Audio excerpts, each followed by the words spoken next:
OIC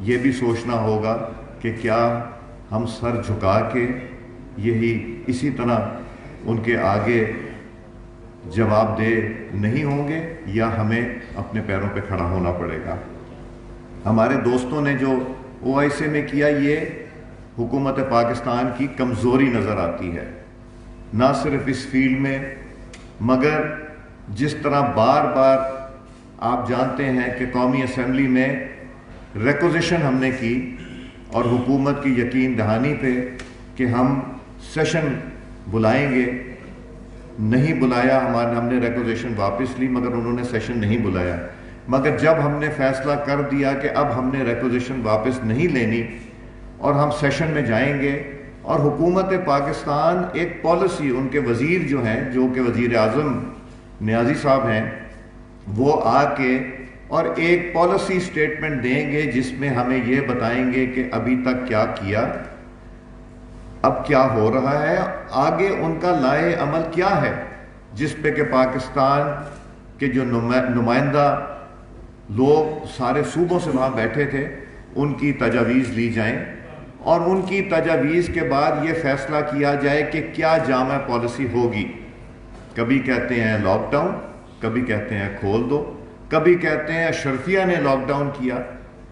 وہ کون سی اشرفیہ، یہ ہمیں بھی بتائیں، جو وزیر اعظم کے قابو میں نہیں، جو لاک ڈاؤن جنہوں نے ان سے پوچھے بغیر کر دیا، شاید ان کو یقین بھی نہیں کہ وہ وزیر اعظم ہے۔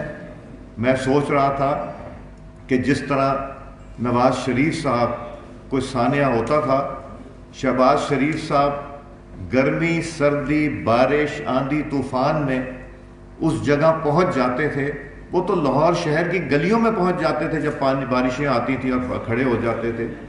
اور یہ ایک وزیر اعظم نیازی جس نے یہ گوارا نہیں کیا کہ وہ کراچی جا کے ذرا صورتحال خود بھی دیکھ لیں، ان کو چھٹی منانا مقصود تھا اور وہاں جا کے یہ نہیں کرنا۔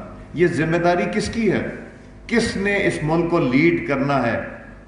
شاید انہیں نہیں پتا کہ انہوں نے لیڈ کرنا ہے، یا شاید ان کے اختیار میں نہیں کہ انہوں نے لیڈ کرنا ہے۔ وہاں پہ جا کے ان کو کم از کم حالات تو دیکھنے چاہیے تھے، کچھ لوگوں کے گھروں میں جا کے تعزیت تو کرنی چاہیے تھی، ان لوگوں کے ساتھ تو کرنی چاہیے تھی جو وردی میں تھے، جو وردی میں اس جہاز میں جو اللہ تعالیٰ کو پیارے ہوئے، جو باقی لوگ تھے جو پاکستان کے رہنے والے، جو پاکستان کے، اور بہت سے شاید ان کے چاہنے والے بھی ہوں گے، وہ پاکستان کے شہری تو تھے۔ تو کیا عمران خان نیازی صاحب کو وہاں نہیں جانا چاہیے تھا؟ یا ان کے لیے اپنی چھٹی یا آرام؟ یہ بار بار کہا جاتا ہے کہ مسلم لیگ نون تو کرونا پہ سیاست کر رہی ہے۔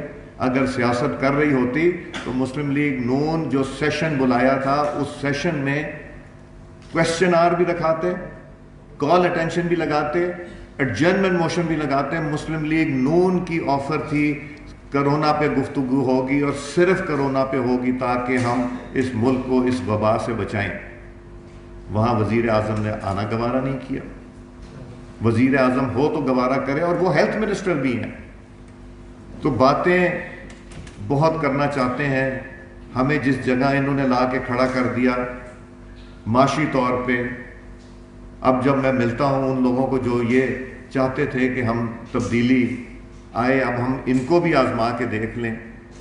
اب میرا خیال ہے انہوں نے ان سب کو آزما بھی لیا، دیکھ بھی لیا، پرکھ بھی لیا۔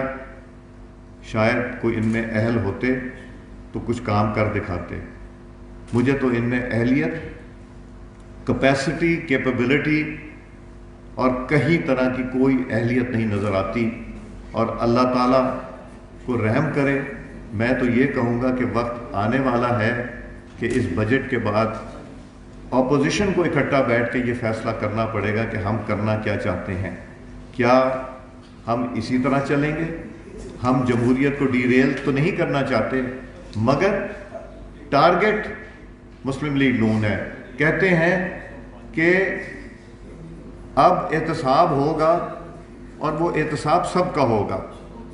احتساب ہو تو نظر بھی تو آئے ہوتے ہوئے، اور دوسرا جو چیزیں پڑی ہوئی ہیں ان کے پاس ان کو بلایا نہیں جاتا، اور مسلم لیگ نون کے قائدین ورکرز کو نیب کی پیشیاں بھگتنا پڑتی ہیں۔ میں نے پہلے بھی ڈیمانڈ کی ہے اور میں اب بھی ڈیمانڈ کرتا ہوں کہ نیب کو ختم ہونا چاہیے، ایمینڈمنٹ کے بات کرنا چھوڑ دیں، نیب کو ختم ہو، دوسرے محکمے جو ہیں وہ اپنا کام کریں۔ Supreme court of Pakistan, high courts of Pakistan اپنے فیصلوں میں جو کامنٹس دے چکے ہیں، جو لکھ چکے ہیں، وہ کسی سے ڈھکے چھپے ہوئے نہیں۔ اب فیصلہ پاکستان کے عوام نے کرنا ہے، اور جو لوگ یہ کہتے تھے کہ کوریا کا صدر استعفیٰ دے دیتا ہے جب کوئی حادثہ ہو، ہم نے تو یہاں ہر مہینے شیخ رشید کو پٹری سے اترتے دیکھا، میرا مطلب ٹرین کو پٹری سے اترتے دیکھا، اور کبھی ملامت بھی نہیں ہوئی، کبھی شرمندگی بھی نہیں ہوئی۔ مگر سب سے بڑی اپوزیشن کی پارٹی ہوتے ہوئے، پاکستان کی سب سے بڑی پارٹی ہوتے ہوئے، میرا خیال ہے وقت آ گیا، ہماری تنظیم سازی مکمل جب ہوگی اس کے بعد مسلم لیگ نون کو گھر بیٹھنا جو ہے وہ پاکستان کی حفاظت نہ کرنے کے برابر ہے۔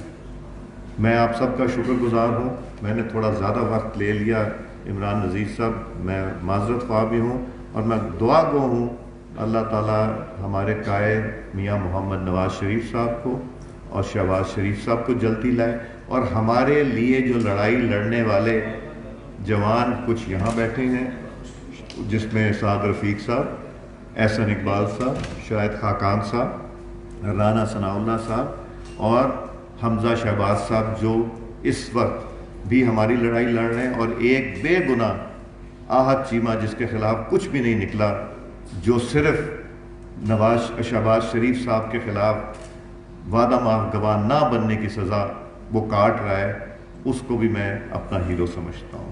میں آپ سب کا شکر گزار ہوں جو ہمارا لائن دیکھیں ذرا پلیز آپ چیک کریں۔